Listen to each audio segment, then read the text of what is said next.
It wasn't even recording and I just said a whole mouthful. So someone asked me, why am I obsessed with helping Black mothers and daughters? And today I'm going to answer that question. My name is Dasia. I'm a therapist in Massachusetts and life coach globally. And I help people heal their mother wounds and assist them with life transitions. And in answering the question, why am I obsessed with Black mothers and daughters? I want to counter that. Why aren't you obsessed with Black mothers and daughters? I think personally, from a human and clinical standpoint, it's fascinating. So fascinating, especially in the books that I've read, which I've included in the workbook related to Black mothers and daughters. I explained this in another video, but I started this workbook for a course. It was the Intro to African and Caribbean Mental Health course in my graduate program. And the objective of the project was to create an original workbook for Black girls. Okay, hold on, I messed that up. The objective of the workbook was to create an original workbook of your choice. And I chose to do my workbook on Black mothers and daughters, primarily for daughters between the ages of 18 and 40. And I titled it, Where is Your Mother? Essentially, having it mean two meanings. So where is your mother, as if you're looking for your mother, but also where is your mother, to question her as well. And the second part is reparent yourself after surviving a toxic and traumatized mother. And personally, from my perspective, I just think the Black mother-daughter dynamic is fascinating from a present, past, and future-focused lens.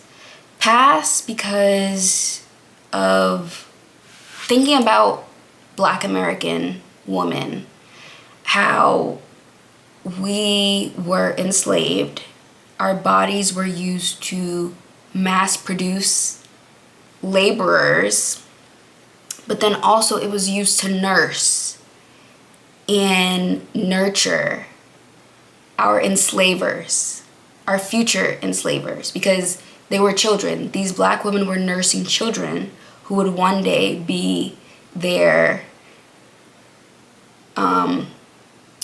master and mistress. Or I think that's the term. Or miss. We'll just say miss. Their master and miss. So not only were they expected to nurse those who were destined, essentially, to inflict harm on them and their children, but as a result of that need, their ability to mother their own children was sacrificed as a result. And in addition to not being able to nurture and nurse and care for your own children, I read in Toni Morrison's, I think it was Sula. It was either Sula or The Bluest Eye, that the worst thing a Black woman could do at that time was love her children. Because if you showed signs that you loved your children, it was vulnerable because your children could be sold at a drop of a dime. If you showed signs that you loved your children, it would be observed that there's a reason why that woman is enamored by, there's something in that child that is worth looking into. And there could be a sense of guilt, like, I put my child in harm's way because I nurtured them, cared for them, or made them too soft. Things like that. So you have to parent in a certain way to toughen your child up for the environment in which they're living in. But also, if you're having a girl child, you're being taken advantage of for, to censor my words, but you're being taken advantage of, and you understand that that is also the fate of your daughter as well. So how do you protect your daughter, but also protect yourself? And that's where victim blaming comes in. At that time, and still very present day, a Black woman can't say, this person did this to me, without reprimand or repercussion. So if something happens to her daughter, that didn't happen to you. Oh, it's okay. Just pretend like it never happened, for a sense of safety and security. Because you can't, instead of going at the perpetrator, you put the attention on the victim, essentially. And that's just a dynamic that, again, is very fascinating. My mother was not able to protect me in ways that I need to be protected. And some people aren't able to realize that not only do these mothers struggle to protect themselves, not only do these mothers struggle to protect their children, but they also struggle to protect themselves. And a lot of young girls, young daughters internalize that as it's a problem with me without looking at the source. And that's also why I'm very fascinated with the work, because I want to look at the source. And in doing my clinical mental health counseling program, I learned about cybernetics. And cybernetics essentially is how a system and how systems work, and how each component it does not work in isolation, but it works in relationship. And obviously I can go into detail about like marriage and family therapy, the different theories and things like that. But from my perspective, in doing the work as a marriage and family therapist, it really shed light onto the Black mother-daughter dynamic. And I really want to get my PhD in this topic, because I'm like literally obsessed, like salivating at the mouth. Just, I love talking about this so much, because it's a very layered topic. And as a big chess player, I really love the fact that the queen is the most powerful piece on the board. And if you look at the larger scope of America, it runs like a chessboard. There are a lot of pawns, there are kings. Even though the king is essentially the weakest piece on the friggin' board, they are perceived as the most powerful because everything is protecting the king piece. But really, the queen is taking it. The queen is really who people go after, who people are looking at, who you try to attack first, because that's the most powerful piece on the board. And I think Black women, in my perspective and in my like life experience, are the most powerful piece on the board. And I want to make it my mission to protect them and to provide spaces where they feel protected and we're able to have these conversations. I think, again, what leads to my fascination with the Black mother-daughter dynamic is that, as I mentioned before, there are very few spaces where Black women could just let their hair down, take your wig off, and just be. And for young Black girls, that safety, they often look for it in their mother. But what do you do when the person who literally brought you life is inflicting so much harm on you that it's breaking every component of you? Your self-esteem, your self-worth, your self-identity, your ability to thrive, because the one person who you think is in your corner is really just inflicting so much harm onto you, and a lot of people struggle with understanding the why. So that's also why I created this workbook, because it's really important to not be the victim, not play the victim, but really take control and ownership of your life.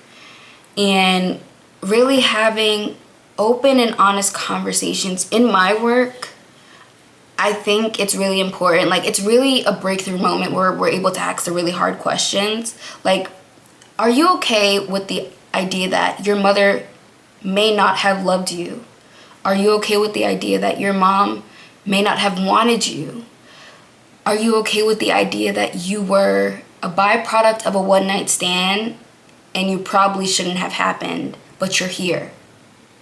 And with that level, with that knowledge that my mother didn't want me then, and she's treating me in a manner as such as a result of what happened then are you okay with moving past that?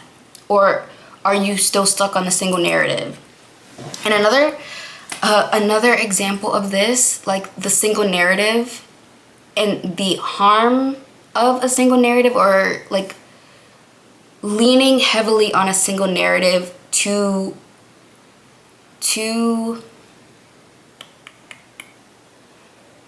leaning on a single narrative to like affirm victimhood, affirm your victimhood. So for example, Diane Carroll, oh, I love her so much. Diane Carroll, during her masterclass episode, she was explaining how when she was a young girl, her mother and father brought her to the South. She was very young, and they sat down, they had dinner. She was there with an aunt or a grandmother or something. And she remembered they finished eating. Her parents brought her up to her room and they kissed her goodnight. They left her in the South and went up north. And as a child, she never understood why they did that, why they didn't have a conversation with her, what made them up and leave. So this was the story that she clung to. This was a story like, my parents left me in the South when I was a kid, and she said this. She said this was a story I cling to. And one of her friends, in like later in life, and later in older age, her friend was like, when are you gonna let that story go? And she realized, like, whoa, I didn't realize that I was clinging so hard to that story, clinging to a narrative, like, without looking at it, without really fleshing it out or looking forward or using it as a propeller to push you forward, but rather as a means to stay stuck. And she was like, yeah, it's a really good story. Like, essentially it's a really good story. Two parents abandon their kid in the South to go back up north. Yeah, a perfect victim story. And she was like, yeah, I had to learn to really let go of that story. And I think from a clinical standpoint, a lot of people stay stuck in a single narrative. It's like a loop of stagnation, but it really takes a third entity or an outside source or component to really shift it up, to shift up the narrative. But some people aren't really ready to shift up that narrative because, again, it affirms their victimhood.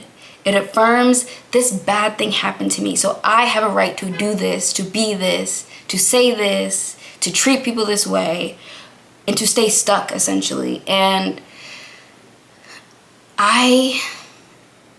Black women are often misunderstood, but also perceived as a threat. The word I'm looking for is not undervalued. Oh, it was right there and then it just left me. We are underestimated, but then also perceived as a threat. And to exist in the in-between of that is very fascinating. And if you watch Survivor, you'll see it happen in real time. How we are underestimated, but then also perceived as a threat. And how do we protect ourselves against that? And I mentioned 11 tips in the workbook of what's worked. But from my perspective, it begins with leaning on community and leaning on other Black women. But I really think we need to do some house cleaning as Black women, as Black mothers, as Black daughters, to really get a grasp on where the disconnect is, to propel forward. And honestly, I don't have kids. I thought I wanted kids. I'm slowly beginning to change my mind. But in thinking about like being a mother and what that means. As Black women, we deserve to be great mothers. Like Teresa from Real Housewives of New Jersey is a great mother. There are a lot of great mothers, but as Black women, we're not given that privilege and the freedom to be great mothers because of systemic barriers and just things that make it hard. Like, women often say motherhood is a joy, but I feel like for Black women, motherhood is dangerous, as evidenced by medical malpractice. It's also isolating, it's also confusing, it's also a mirror for some people, highlighting what you didn't experience, what you could have experienced, what's possible to experience. So as a marriage and family therapist, I just really want to do the work to help people live a better life, live a life that is fulfilling, live a life that is absolved of survival mode. Black women, we need to get out of survival mode, me included, because it's kind of like, it's barren. It's lifeless, honestly. It gets us to where we need to go, but it's dry. And there are more fruitful areas, there are more fruitful paths. So how do we get there? And it starts with you. It starts with you assessing your mother-daughter relationship, where you came from, and then moving from there. So yes, this is available on my website. Please take a look. I put a lot of work into this and it's really good. And yeah, I look forward to having more conversations like this and related to the Black mother and daughter, because I am obsessed. It's interesting. And as an avid Good Times watcher, season 5 and season 6, it's possible. Like, it's possible to be loved fully. And it doesn't even have to be from your like mother. Other mothers exist. Grandmothers exist. But it would be nice to learn different ways to assist the core, what word am I looking for? The core basis, mother, daughter. Like, that's the root right there. And I just wanna, I wanna dig up the tree. Like, I literally want to dig up the tree. Like, what was going on in that family tree? Let's do a genogram right now to see what was really going on. Because, So yes, my name is Dasia.